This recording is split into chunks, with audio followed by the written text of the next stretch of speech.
नमस्कार दोस्तों, स्वागत है आपका हमारे YouTube चैनल एग्ज़ाम गुरु में।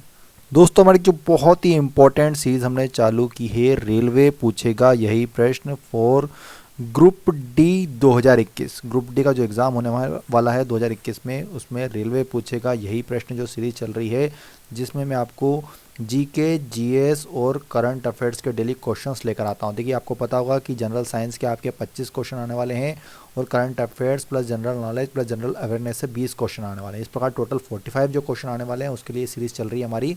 तो उसके अंतर्गत आज मैं आपके लिए दूसरे नंबर का वीडियो लेकर आया हूँ। उसके पहले एक वीडियो कंप्लीट करा चुका हूँ, अगर नहीं देखा है अगर किसी भी बच्चे ने, तो सबसे पहले दूसरे नंबर वाला वीडियो पूरा देखिएगा। उसके बाद पहला वीडियो भी देख लीजिए, प्लेलिस्ट बना दूंगा मैं और लिंक डिस्क्रिप्शन बॉक्स में दे दूंगा और यहाँ पर ऊपर आई के बटन पर भी जोड़ दूंगा।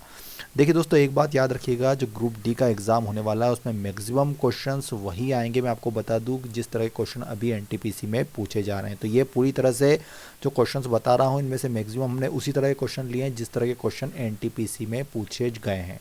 वैसे एनटीपीसी में बहुत कम क्वेश्चन पूछे गए थे साइंस के, लेकिन क्या है कि ग्रुप डी में स्पेशली उन्होंने पहले ही कह दिया है कि आपको 25 क्वेश्चन साइंस के आएंगे, इसलिए साइंस के भी लिए हमने क्वेश्चन, साथ साथ 20 question general awareness plus current affairs लिए, ठीक है ना। तो 45 क्वेश्चन आपके आने वाले हैं। तो चलिए आज का दूसरे नंबर का वीडियो स्टार्ट करते हैं। वीडियो शुरू करने से पहले बस आपसे एक ही चीज़ कहना चाहते हैं डेली की तरह, कि फटाफट जल्दी से सभी स्टूडेंट्स एक लाइक कर दीजिए और वीडियो के आखिरी में आपको इसको शेयर जरूर करना है, ठीक है ना। और आखिरी में भी बताना है कि आपको कितने क्वेश्चंस के आंसर पता थे, साथ साथ आपका आरआरबी जोन क्या था। जो भी आरआरबी जोन हो, जैसे कि आरआरबी भोपाल हो तो भोपाल लिखना है, साथ साथ आपको आपकी एग्जाम का नाम भी लिखना है। जैसे ग्रुप डी है तो ग्रुप डी लिखना है, ठीक है ना। तो चलिए वीडियो को, आज के दूसरे नंबर के वीडियो को स्टार्ट करते हैं।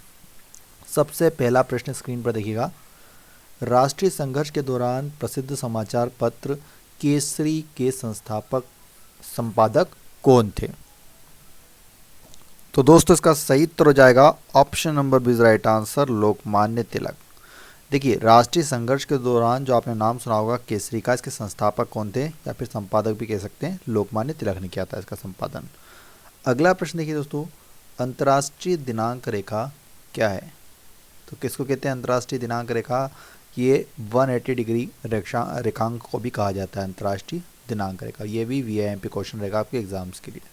चलिए अगला प्रश्न की दोस्तों स्क्रीन पर, अछूतों के कल्याण को बढ़ाने के लिए अखिल भारतीय हरिजन संघ का प्रवर्तक कौन था? तो कुल मिला के क्वेश्चन में पूछा गया है कि अखिल भारतीय हरिजन संघ की स्थापना इनमें से किसने की थी? तो दोस्तों इसका सही उत्तर हो जाएगा option number right answer, Mahatma Gandhi के द्वारा की गई थी। नेक्स्ट क्वेश्चन देखिए दोस्तों, डेसिबल इकाई का प्रयोग किसके लिए किया जाता है? जो डेसिबल इकाई होती है उसका प्रयोग इनमें से किसके लिए किया जाता है? दोस्तों ये ध्वनि की तीव्रता के लिए किया जाता है डेसिबल शब्द का प्रयोग। नेक्स्ट क्वेश्चन देखिए, भारत में सर्वप्रथम स्वर्ण मुद्राएं चलाने वाला शासक कौन था? तो सबसे पहले भारत में स्वर्ण मुद्राएं इनमें से किसने चलाई थी? तो ये भारतीय यूनानियों ने चलाई थी। किसने चलाई थी? भारतीय यूनानियों ने। अगला प्रश्न देखिए, न्याय के आर्थिक आयाम पर किनके द्वारा जोर दिया गया है? तो यहाँ पर पूछा गया है कि न्याय के आर्थिक आयाम पर इनमें से किसके द्वारा जोर दिया गया है? तो समाजवादियों के द्वारा दिया गया है। किसके द्वारा दिया गया है? समाजवादियों के द्वारा। नेक्स्ट क्वेश्चन दोस्तों, पुस्तक ए हाउस फॉर मिस्टर बिस्वास किसने लिखी है? ये भी वीआईएमपी क्वेश्चन रहेगा दोस्तों, पुस्तकों से संबंधित, बुक्स एंड ऑथर। इसका सही उत्तर है वीएस नायपाल की पुस्तक है a house for mister Biswas. Next question है, पेरिस से होकर कौन सी मुख्य नदी बहती है? बताना आपको इनमें से पेरिस से होकर कौन सी मुख्य नदी बहती है? तो दोस्तों सीन नदी बहती है। कौन सी नदी बहती है? सीन नदी। अगला प्रश्न है, स्लेक यह नाम किसे दिया जाता है? स्लेक यह नाम किसे दिया जाता है? तो दोस्तों ये दिया जाता है गलित कैल्शियम सिलिकेट को। किसको दिया जाता है? किसको दिया गया है नाम? गलित कैल्शियम सिलिकेट को। अगला प्रश्न है, वैदिक गणित का सर्वाधिक महत्वपूर्ण ग्रंथ कौन सा है? वैदिक गणित का सर्वाधिक महत्वपूर्ण ग्रंथ किसको माना जाता है? तो दोस्तों यह आपका शूल्व सूत्र को माना जाता है। किसको माना जाता है? शूल्व सूत्र। अगला प्रश्न देखिए, भारत में पहली बोलपट फिल्म कौन सी थी? पहली बोलपट फिल्म कौन सी थी? दोस्तों ये थी आपकी आलमारा। आपने नाम सुना होगा, ठीक है ना, आलमारा थी। अगला प्रश्न देखिए, नमक सत्याग्रह किस सन में प्रारंभ हुआ था? तो देखिए ये वाला भी वीआईएमपी क्वेश्चन रहेगा। नमक सत्याग्रह प्रारंभ हुआ था आपका 1930 में। कब हुआ था? 1930। अगला प्रश्न है, भारत में रेडियो प्रसारण किस वर्ष शुरू हुआ? ये भी इंपॉर्टेंट क्वेश्चन है। जितने भी सन से संबंधित क्वेश्चन रहते हैं, ईयर से ये किस चीज़ का प्रारंभ कब किया गया, ये क्वेश्चन बहुत ही महत्वपूर्ण रहते हैं। तो जो रेडियो प्रसारण हुआ था भारत में वो आपका 1927 में स्टार्ट किया गया था, 1927 ईस्वी में। अगला प्रश्न, उद्योगों में पॉलीथीन का निर्माण किसके बहुलीकरण द्वारा किया जाता है? तो किसका बहुलीकरण किया जाता है दोस्तों? ये एथिलीन के बहुलीकरण से ही उद्योगों में पॉलीथीन का निर्माण होता है। ये भी इंपॉर्टेंट क्वेश्चन है साइंस टॉपिक का। नेक्स्ट क्वेश्चन है दोस्तों, इंदिरा गांधी कप का संबंध किस खेल से? तो देखिए जो इंदिरा गांधी कप है उसका संबंध होता है मुक्केबाजी। किस समझते हैं? मुक्केबाजी से। नेक्स्ट क्वेश्चन है, सिंधु घाटी की सभ्यता के लोग किसकी पूजा करते थे? तो जो सिंधु घाटी सभ्यता के लोग थे दोस्तों वो पशुपति भगवान की पूजा किया करते थे, ठीक है ना। चलिए नेक्स्ट क्वेश्चन है, भारत में किसी राज्य के उच्च न्यायालय की प्रथम महिला मुख्य न्यायमूर्ति इनमें से कौन थी? यह भी इंपॉर्टेंट क्वेश्चन है दोस्तों। तो किसी राज्य के उच्च न्यायालय की प्रथम महिला मुख्य न्यायमूर्ति अगर पूछा जाए आपसे तो ये लीला सेठ है। कौन है? लीला सेठ। अगला प्रश्न है, सरकार की भागीदारी और नियोजन द्वारा निर्देशित बाजार तंत्र के माध्यम से चलने वाली अर्थव्यवस्था को क्या कहा जाता है? तो दोस्तों उसको मिश्रित अर्थव्यवस्था कहा जाता है। क्या कहा जाता है? मिश्रित अर्थव्यवस्था, मिक्स्ड इकोनॉमी। नेक्स्ट क्वेश्चन देखिए दोस्तों, संयुक्त राष्ट्र संघ के महासचिव की नियुक्ति किसके द्वारा की जाती है? तो कौन करता है संयुक्त राष्ट्र संघ के महासचिव की नियुक्ति? दोस्तों ये जो महासभा होती है संयुक्त राष्ट्र महासभा उसके द्वारा ही की जाती है। अगला प्रश्न देखिए दोस्तों, ब्रायोस्टेंटिस और डोलोस्टेंटिस जैसे अपूर्व ट्यूमर रोधी एजेंटों का पता लगाने में कौन सा स्रोत विशेष रूप से फलदायक रहा? तो कौन सा स्रोत रहा था विशेष रूप से फलदायक इनका पता लगाने में? समुद्री स्रोतों से इसका पता लगाया गया था। किससे लगाया गया था? समुद्री स्रोतों से। अगला प्रश्न है, अमरबेल है। अमरबेल क्या है? तो यह एक पूर्ण तना परजीवी होता है। अमरबेल क्या है? एक पूर्ण तना परजीवी है। नेक्स्ट क्वेश्चन है, राज्य नीति के निर्देशक सिद्धांतों में से कौन सा गांधीवादी दर्शन पर आधारित था? तो राज्य नीति के निर्देशक सिद्धांतों में से जो ग्राम पंचायतों का आयोजन था वो पूर्ण रूप से गांधीवादी दर्शन पर आधारित था। गांधीवादी दर्शन पर क्या आधारित था? तो याद रखिएगा ग्राम पंचायतों का आयोजन। ये भी इंपॉर्टेंट क्वेश्चन है। अगला प्रश्न देखिए दोस्तों, अर्थव्यवस्था को सभी अनावश्यक नियंत्रण एवं विनियमों से मुक्त करने का क्या तात्पर्य होता है? तो दोस्तों इसका मतलब होता है, आपने नाम सुना होगा उदारीकरण। उदारीकरण के अंतर्गत ही क्या होता है कि अर्थव्यवस्था को सभी अनावश्यक नियंत्रण और विनियमों से मुक्त कर दिया जाता है, उदारीकरण के अंतर्गत, है ना।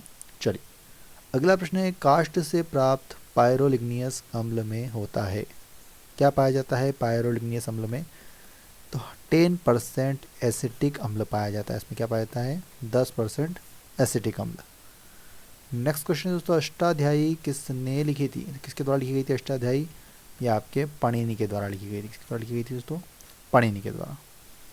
अगला प्रश्न है, जिन किस्में युग्मों में नहीं पाए जाते हैं। जिन किस्म युग्म में नहीं पाए जाते हैं दोस्तों ये युग्मकों में, किसमें? युग्मकों में नहीं पाए जाते हैं। भांगड़ा कहाँ का लोकप्रिय नृत्य है? तो भांगड़ा कहाँ का लोकप्रिय नृत्य है? ये सिंपल क्वेश्चन दोस्तों, ये पंजाब का, ठीक है ना। सभी जगह का आपको लोकप्रिय नृत्य पता होना चाहिए। अगला प्रश्न दोस्तों, 10वें राष्ट्रपति के लिए चुनाव किस वर्ष में हुआ था? तो 10वें राष्ट्रपति का चुनाव हुआ था दोस्तों 1992 में, ठीक है ना। आपको सभी क्रम से राष्ट्रपति याद होना चाहिए, ठीक है ना। ये क्वेश्चन पूछा जाता है पहले, दूसरे, तीसरे, चौथे। ये इसका सेपरेट वीडियो बन सकता है इस चीज़ का पूरा। नेक्स्ट क्वेश्चन दोस्तों, व्यापार विकास प्राधिकरण संस्थान संबंधित है, किससे संबंधित होता है? तो निर्यात संवर्धन से संबंधित होता है। किससे होता है? निर्यात संवर्धन से संबंधित। अगला प्रश्न है, सामान्यतः प्रयोग किया जाने वाला मसाला लौंग प्राप्त होता है, किससे प्राप्त होता है? तो ये पुष्पकली से प्राप्त होता है। किससे होता है? पुष्पकली से। अगला प्रश्न है, लोकप्रिय सर्वोच्च सत्ता के विचार का पक्ष समर्थन किसके द्वारा किया गया था? तो लोकप्रिय सर्वोच्च सत्ता के विचार का पक्ष समर्थन किया गया दोस्तों रूसो के द्वारा। किसके द्वारा किया गया था? रूसो के द्वारा। अगला प्रश्न देखिए दोस्तों, रुधिर वर्ग की खोज किसने की थी? तो दोस्तों रुधिर वर्ग की खोज की गई थी दोस्तों आपके लैंडस्टीनर के द्वारा। किसके द्वारा की गई थी? लैंडस्टीनर के द्वारा। नेक्स्ट क्वेश्चन है, भारत का कौन सा तट प्रचंड उष्ण कटिबंधीय चक्रवातों से सर्वाधिक दुष्प्रभावित है? तो कौन सा तट होता है प्रचंड उष्ण कटिबंधीय चक्रवातों से सर्वाधिक दुष्प्रभावित? ये आपका आंध्र तट होता है। कौन सा तट होता है दोस्तों? आंध्र तट। नेक्स्ट क्वेश्चन है, हमारे शरीर में धमनियों का क्या काम होता है? तो जो धमनियाँ होती हैं हमारे शरीर में, उनका मुख्य कार्य होता है हृदय से रुधिर का वहन करना। क्या होता है? हृदय से रुधिर का वहन करना। अगला प्रश्न है दोस्तों, महाबलीपुरम के 7 पेगोड़ा किसके द्वारा संरक्षित कला के साक्षी है? तो जो महाबलीपुरम के 7 पेगोड़ा है वो पल्लवों के द्वारा हैं। तो दोस्तों किनके द्वारा बसाए गए थे? वो पल्लवों के द्वारा। नेक्स्ट क्वेश्चन देखिए दोस्तों, उदयपुर जिले की जावर खाने किसके लिए प्रसिद्ध है? उदयपुर कहाँ पे स्थित है? राजस्थान में स्थित है। जिले की जो जावर खाने वो किसके लिए प्रसिद्ध है? तो दोस्तों जस्ते के लिए प्रसिद्ध है। वो खाने किसके लिए प्रसिद्ध है? जस्ते के लिए। नेक्स्ट क्वेश्चन, 1905 में बंगाल का विभाजन किसने करवाया था? किसके द्वारा किया गया था 1905 में बंगाल का विभाजन? ये लॉर्ड कर्जन के द्वारा किया गया था दोस्तों। किसके द्वारा किया गया था? लॉर्ड कर्जन के द्वारा। अगला प्रश्न देखिए दोस्तों, निकोटिन आधारित उत्पादों के उत्पादन, विपणन, भंडारण और उपभोग पर किस राज्य में प्रतिबंध है? दोस्तों असम राज्य में प्रतिबंध है। ठीक है ना। निकोटीन जो होता है ना, जो तंबाकू पदार्थों में उपयोग किया जाता है, उसके उत्पादन, विपणन, भंडारण और उपभोग पर असम राज्य में प्रतिबंध है। नेक्स्ट क्वेश्चन दोस्तों, किस व्यक्ति को भारतीय न होने पर भी भारत रत्न से सम्मानित किया गया है? तो कौन व्यक्ति है वो जिसको भारतीय न होने पर भी भारत रत्न से सम्मानित किया गया है? दोस्तों ये है आपके नेल्सन मंडेला हैं। कौन है? Nelson Mandela. नेक्स्ट क्वेश्चन देखिए दोस्तों, वित्त आयोग का कार्यकाल कितने वर्ष का होता है? तो देखिए वित्त आयोग का कार्यकाल होता है दोस्तों 5 वर्ष का होता है। कितना होता है? 5 वर्ष का। अगला प्रश्न है, मलेरिया किसके द्वारा एक व्यक्ति से दूसरे व्यक्ति तक आंतरित किया जाता है? जो मलेरिया होता है दोस्तों वो एक व्यक्ति से दूसरे व्यक्ति तक एनाफिलीज मच्छर के द्वारा फैलता है। किस द्वारा फैलता है? एनाफिलीज मच्छर के द्वारा। अगला प्रश्न दोस्तों, नमी का माप किस यंत्र द्वारा किया जाता है? तो देखिए नमी का माप किया जाता है दोस्तों आपके हाइग्रोमीटर के द्वारा। ये भी VIMP क्वेश्चन रहेगा।